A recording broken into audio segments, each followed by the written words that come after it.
Good day, ladies and gentlemen. I'm here today with Kimberly Tizeno and Willie Bessler. The two of you, get this, been together for 6 months, married for 3 months. You're already here to get a divorce.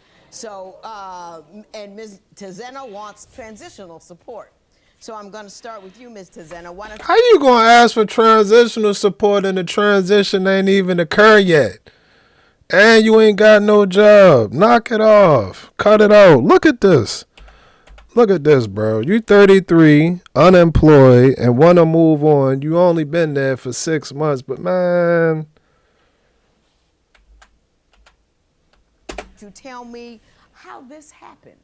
Sure. Let me tell you first how we met. I had just moved to Vegas. I wasn't having a lot of luck in the dating scene. Most of the guys in Vegas were like really cheap, didn't want to take me to nice restaurants, so I decided to be spontaneous one day and I put an ad on Craigslist, just asking for a date on Friday night, just somebody to take me out to a nice restaurant. And Hold up. Ain't nobody on Craigslist going to take you to no nice restaurant. Stop the cap. Stop it, bro. I know I'm stopping the video a lot and it just started, but come on, bro. Have realistic expectations. You know what's going on. She got the idea. That's why she on Craigslist, but don't sit up here and pop it like, oh, it's dudes in Vegas that ain't got no money. They couldn't take me to nice restaurants and all of that, man. Knock it off and cut it out. You take your ass to the strip and we gonna walk the strip or something like that. Yeah, I don't know you. enjoy their company. So Willie responded. We exchanged numbers. We had a conversation on the phone. He sounded very intelligent. We talked about restaurants and gambling. I just thought this is the perfect guy. So shortly thereafter, we set up a date for the very next day. We went to a really, really nice restaurant.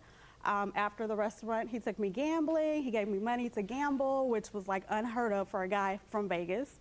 So I was really, really liking it.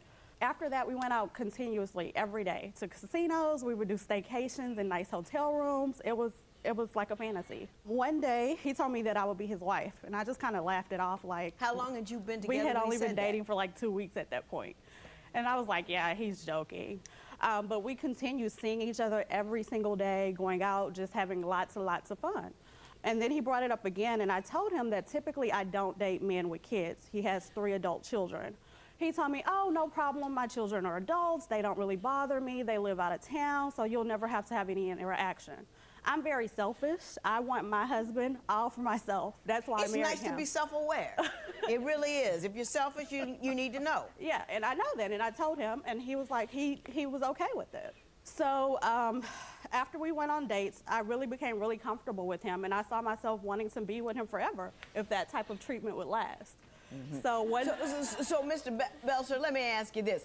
So far, is she accurate with what she's told me? For the most part, it wasn't every day.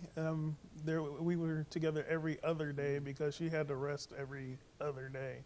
She had to rest from the whining and dining? From us spending time together, she had to rest every other day. Now, you're a disabled vet. You could keep going, but she had to rest. Well, that is true. I had to get my beauty rest on some days. I have multiple sclerosis, and I require rest because of my disability. MS, right. But I can go twice as much as her any day. Right, okay. That's true.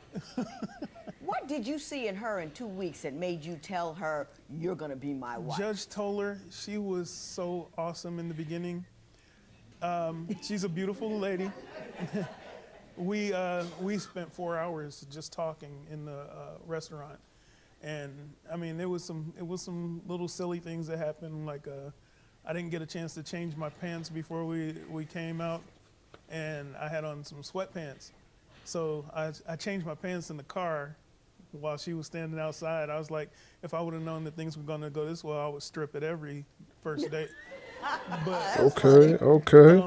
She just showed me so much attention. She showed me that she cared. You know, she was giving me everything that I needed. I don't know if it was because of me coming from an emotional place. I had just lost my youngest daughter in January. She was 17. She died from a rare blood disease. I'm so very sorry. Yeah, but she was filling the void that You I had the need. right woman at the right time with the, Exactly. with the right amount of joy and love. Condolences for his loss, but I'm going to be honest, bro. She wasn't there for none of that. She came for that bread. She came for that money, bro. Let's just keep it 1,000. Everything that she stated about, bro, we went to a nice restaurant. He took me gambling. He gave me money to gamble. We go on staycations. We do this, that, and the third. Now, of course, he's included.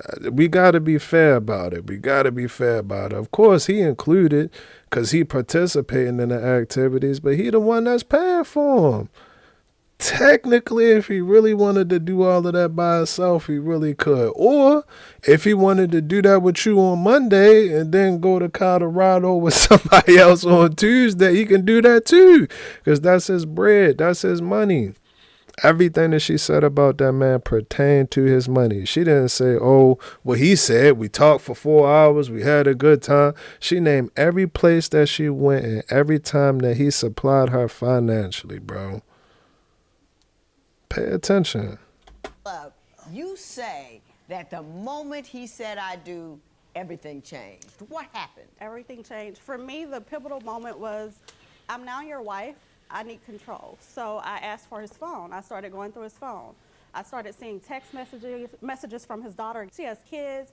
She has a baby daddy, but she's asking my husband for money on a regular basis. And not just small amounts, like anywhere from a couple hundreds to a couple thousands. And not only her, but also his ex-wife is also texting him and asking for money. Man, I don't care about the ex-wife, but my daughter, if that's a problem, then you need to find your exit route. If baby girl asks me for a half a ticket, I'm coming with it. If she asks me for a half a ticket, I'm coming with it. What you mean? Oh, his daughter hit his phone up and she needed money and man, that ain't got nothing to do with you. That don't have nothing to do with you. And messaging him on Facebook. And so when I confront him about this, he's like, this is my family. I have to have a relationship with my ex-wife in order to have a relationship with my adult kids, which I don't understand. And he was just like, it's not gonna change. Let me ask you a question. You said, I am now your wife, so I need control. Did you have any inkling that he was doing anything wrong before you decided to go through his phone? No, not really. I'm just a very you curious just felt person. that was your right. Yeah. As wife. Mr. Belser, what is your take on what happened after you said I do? I didn't really feel like, anything changed as far as what I was doing. The only difference was she saw texts of things that I was already doing before we got married. And you stopped spending money on me as much. Yeah, we stopped going out. Did that? How many why times did you we tell gonna me? bring up the You said bread? the whining and dining stopped, the lessened gambling. a What lot. happened? So I put two and two together after reading those texts. I'm no longer getting as much because his daughter is asking for money, his ex-wife is asking for money, and that's taking money away from the household and me. Mr. Belser, did you, once you got married, did you stop whining and dining her? No, ma'am. I have a totally different take on what happened. Tell me. Kimberly, after reading the text, like she said to you, she put two and two together. She has a tendency to jump to conclusions. Because I am disabled, because of all the things that I was doing, she would say stuff like, well, we need to put together a savings, and I don't want you doing this, and I don't want you doing that, because I feel like it may hurt you. And I said, you know what? Just be who you were when we met, and everything will be fine. You just stay the way you were. And it was more like her own concerns and her own jumping to conclusions that led her to believe that things had to change, and therefore she changed the way she was. I didn't change what I would do for her. Kimberly knows that I would give her anything if I could, but I didn't try to give her any less, and I wasn't giving her any less than she asked for. But she found out you had more, so she was entitled. She felt entitled to that increase. I don't really have a lot, Your Honor. Yeah. I'm just a very thrifty gentleman. I'm a U.S. Marine Corps veteran, so our motto is adapt and overcome, and that's what I do. Right? He was a Marine. All right. Shout out to him. Shout out to him, bro. I got a picture of the beginning and the whining and the dining and the perspectives of both parties with regard to that. But now I want to talk about the duties of husband and wife and how you feel that those things weren't being met. Now, Mr. Belser has indicated that he's unhappy or became unhappy once you got married because you wouldn't do any domestic duties. You don't work outside the home, correct? That is correct. And he says you didn't do anything in it. You say, however, that you weren't the domestic type, and you told him that up front. Why don't you tell me about the arguments you've had regarding your domesticity or lack thereof?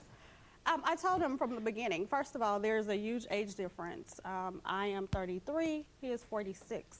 So he has the opportunity to marry a younger woman. I hope he didn't think that just came with no stipulations. I told him that I don't cook, I don't clean, and he was okay with that. He was like, that's fine. So I guess after we got married, he noticed that I really wasn't going to do it, and the house just got a little bad. So he suggested that one of his friends move in and do those things for us. And I was completely in agreement. I don't have to cook or clean, and she'll do it, sure. So she moves in, but little do I know, this friend who's only supposed to be cleaning and cooking, she's also trying to take my husband. Why would you invite her into your home? Being lazy? Don't want to cook, don't want to clean, man.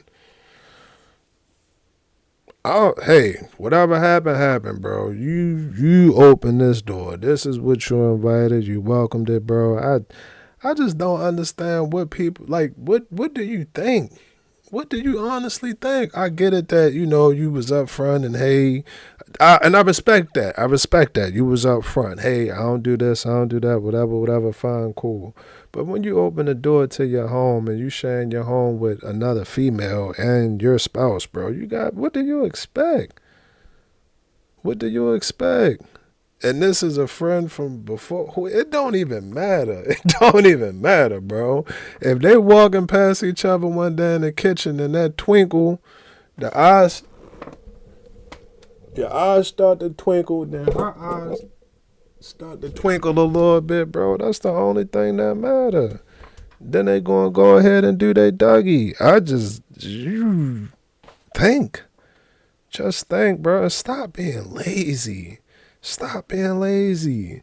We ain't saying you gotta cook, clean, vacuum, shower. Well, you do gotta shower. Hey, you do gotta shower, but we ain't saying you gotta do all of that tonight. Like, you ain't gotta do it all tonight. You can cook a meal on Monday, clean a room on Tuesday, take off on Wednesday, cook another. Like, bro, it ain't gotta be all done at the same time. Stop being lazy. What was she doing? I saw a text where she said, I love you. He didn't know I saw that.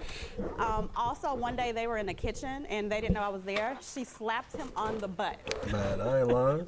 I went back in the room and I didn't say anything. I didn't confront them there. I went back in the room and I asked him about it, and he said he didn't notice it, which I don't understand how he wouldn't feel this lady's hand slapping him on the butt. I thought it was you because you were saying. She's much bigger than me. Now, Mr. Belser, what's your take on the domestic issue? First of all, when we were dating, she did at least attempt to cook for me on multiple occasions. It wasn't like she said, I'm never going to do it. We were always dining out. But you attempted to cook as well. It was maybe some leftovers. And did she tell you she wasn't the domestic type, though? Did she tell you that? She did tell me she wasn't the domestic type, but my caregiver was there for that capacity. I had caregivers that visited, and I have a live-in caregiver. Did you expect her to become that way once you got married? Did you? I didn't change my expectations. If she would have kept doing exactly what she did when we got married, I would have been just fine. But you say she stopped. She stopped doing anything. Well, what she started doing was harping on every negative thing that she could possibly do. One of her favorite sayings is, marriage is hard. And my answer to her is, when you take actions to make it hard, of course it's going to be hard. Okay. The woman that you moved in is Robin Huff. She is here. So I would like to hear from her.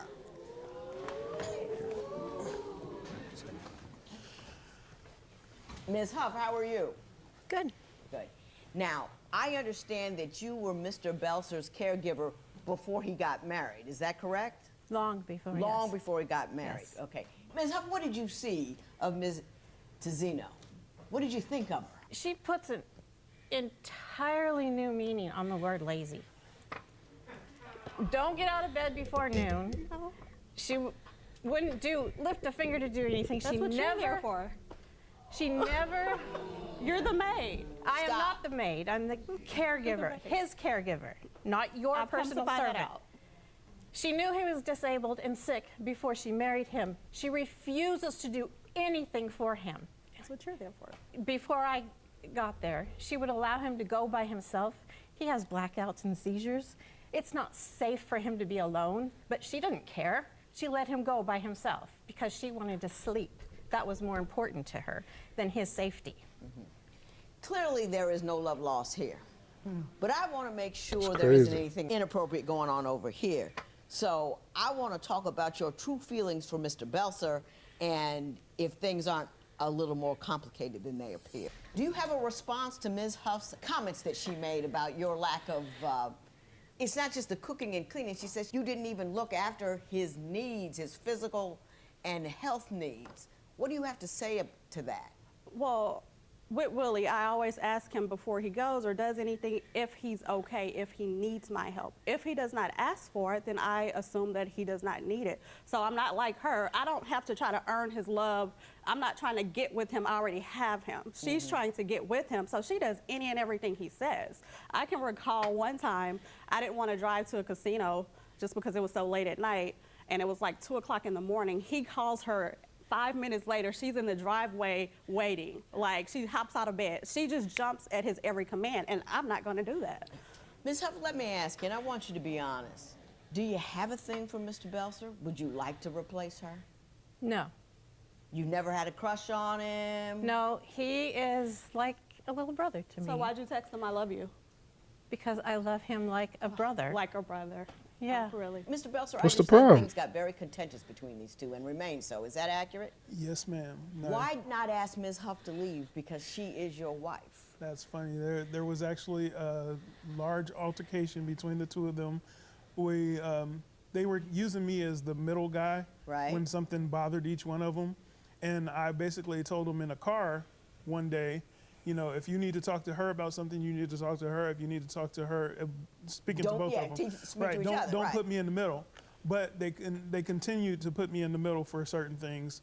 And there was a large altercation, verbal altercation between Kimberly and Robin in the hallway of my home. And basically, it was put out there. I told Robin straight up, Kimberly is my wife. If she wants you gone, you're going to have to leave. And she said, when do you want me to go? But her and Kimberly were talking. I did say, Kimberly, now you realize if she leaves, then some of the duties that she's doing, you're going to have to take up the slack. And then she said, well, you have a good point. There's no need for her to go. Yeah, if she can separate the two, cleaning, cooking, that is her duty, not trying to get with my husband. If she can distinguish between the two, we wouldn't have a problem. I got it. I know what's happening. I understand as you leave from this 3-month marriage, you would like $3,000 in transitional support, and we will discuss that. You ain't been there long enough. You ain't paid no bills. I don't see how you can ask for money and you came with none, bro. I don't understand that. I don't get it. Ms. Huff, thank you so much for your perspective and for your care of our former Marine here. And please have a seat. And I want to talk to these two. Ms. Tazina, why do you believe you are entitled to transitional support? Well, Willie takes care of the finances. When I noticed that I wasn't able to do as much, I wasn't able to gamble as much because I just figured that we were having money issues, I told him I wanted to get a job. And he told me no. He wouldn't let me use the car to even attempt to go look for a job, so I'm left without any money. He canceled all my credit cards. He took me off of the bank account, so I'm pretty much destitute. So he needs to give me that money so that I can try to get a place, which in Vegas, a place is like $800 a month plus utilities. Were you working when you met him? Sometimes, yes. Mr. Belser, your response to that, did you actively preclude her from getting a job? No, ma'am. This is taken out of perspective. What she does is she will apply and go to interviews, and she started 4 jobs since we've been together, and none of them lasted past the second day at lunchtime. And why is that? Because every time Because I you want start a to job, quit. he says we have to go out of town somewhere. We've been to California, Cincinnati in like the last couple of weeks, so I couldn't work. No, the jobs, you quit the jobs before the Before the trip. traveling. No. Yeah. He would Yeah. always tell me that Mr. we Belser, have. are you done? Judge Toller, I love Kimberly to death, and if she could be the woman that I met in the beginning, I would spend the rest of my life with her. But what if she not, bro? We gotta stop holding on to this fantasy and hope. This is what you got right here, bro. This is what it is. This the end of the line. And there's nothing wrong with that, bro. It ain't. If she honestly been upfront with it. I don't cook, I don't clean. I like your money. I'm here. Nah, I don't want to say I'm here. I don't know, man. I don't know, but this might be it, bro. This might be it. I get in the beginning, you know, it's all nice. Everything great. You opening doors, stand on the phone, falling asleep with her. You text her first thing in the morning. You up there Googling synonyms for the word gorgeous and shit like that. Like, I get it, bro. I get it, I understand. But today, May, it's May 25th, 2025. Right now, today, this is who she is, bro. Take it for what it is. And my thing with it is, why I say that, why I'm getting on that, because a lot of the times, bro, we'll sit around and wait for 40 years for that, that first summer. You remember the first summer? Like when you had that summer, that summer that was lit, like, damn, that was a good summer. You gonna sit around and wait for that summer for 40 years, bro. It just might, it ain't coming. It might not come. It might come on the 41st summer. Who knows? Who knows? But right now, today is just not there. But she has a level of delusion and dysfunction that is beyond tolerable. Right. So you're done. Yes, ma'am. That's game. My dog. Anybody can be delightful during the dating process. Anybody can be For fun, sure. lighthearted, and free. But when you show up in the beginning of a relationship talking about what you're not going to do and let another woman in the house, all that kind of, that's who she is for real. And she wants the money and she wants the swag and she wants the fun, but offers you nothing. You're disabled and she's not helping you out. She's not caring for you. Let me tell you what. Delusional is an accurate term. If you think I'm going to let you come in here, Crazy. your little sad admonishments about I'm not domestic notwithstanding, you showed up not a wife, you showed up with no heart, you showed up with no care, you showed up with no concern, you did nothing for the brother got nothing from you, and you're not going to get anything from me. Get him! Get him! Like the fucking video. He made it clear that he really doesn't want to be with me any longer. Possibly we are going to go with a divorce. What fucking part of you getting divorced? Don't you understand, bro? This is reality. This when reality start to set in. You know, throughout the time, you still going off of adrenaline. I'm going in a big room. I got on my clothes. Whoop, whoop, whoop. All of that's fine and good. But this is when reality really start to set in. Yeah, it ain't no more gambling. No more Rude Chris. No more Kiki on the river. No more none of that, bro. It ain't no more none of that. You get no rib, no rice, no champagne. You get nothing. If that is the case, I would definitely always want to be friends because we have great times together. We have a lot in common. So I would definitely love to have a very lasting Damn, relationship. I was so as a hard on friend, her, if that's all bro. that we can maintain. I lost my daughter, and a lot of family members felt that I was coming at this relationship from a place of pure emotions, filling a void or whatever, and I don't feel that way. I hate that I did lose my daughter, but Kimberly didn't have anything to do with trying to fill anything that was missing in my life from that. Kimberly and Willie have reconciled. Shut up. And damn it. Have reconciled and broken up several times. They're currently together and hoping it stays that way. Y'all think I was being too hard on her? I feel like I was being too hard on her. So right now I want to give her all of the credit that she's due. She's a beautiful woman. She is. She's a very attractive woman. And she's very honest, bro. She was super honest. I'm here for money and I'm here for the experiences, and I don't do all of that extra stuff. If you want a younger woman, then this is what you gonna get. Which not all of them not like that. All of them not like that. But my thing with it is, bro, no, I'm gonna keep giving her compliments. What else did she do?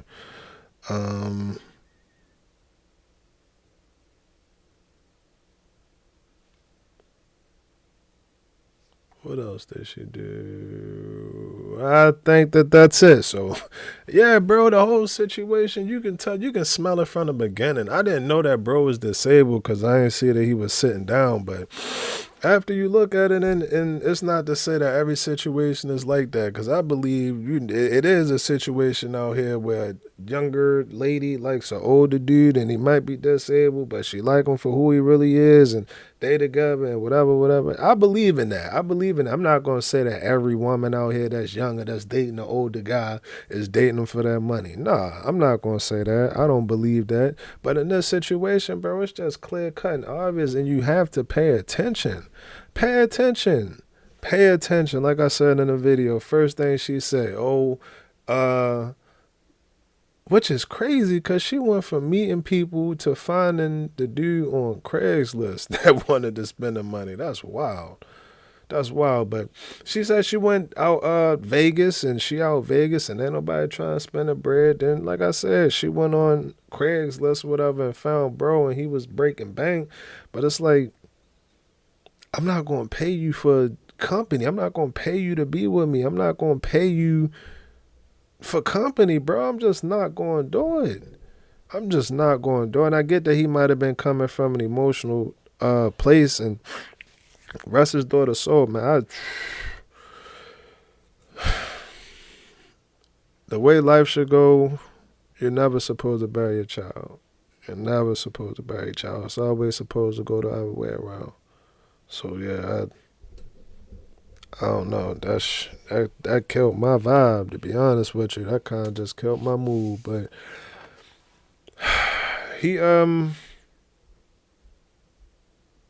his daughter, bro, he was in a vulnerable state. He was in a vulnerable state, and with them being in that state, bro, I get it. You can, start to bargain. You start to bargain with yourself, all right? Well, I know she really can't cook, but they hear fire. So I'm going to stick around. You start to compromise, and then that when you make your list of good versus bad, you start, good, bad. It's like, all right, well, that ain't too bad. All right, that ain't too bad. That ain't too, that's fucked up. I don't think I should, but they hear fire. So it ain't that bad. Yeah, you start to compromise with yourself, bro. You start to compromise. I'm glad that he got that clarity, and for both of them, hopefully they found well, they said they're still together, so fuck it. I mean, it is what it is. Y'all let me know what y'all think about that video. GTG, the family as always is love, and we out.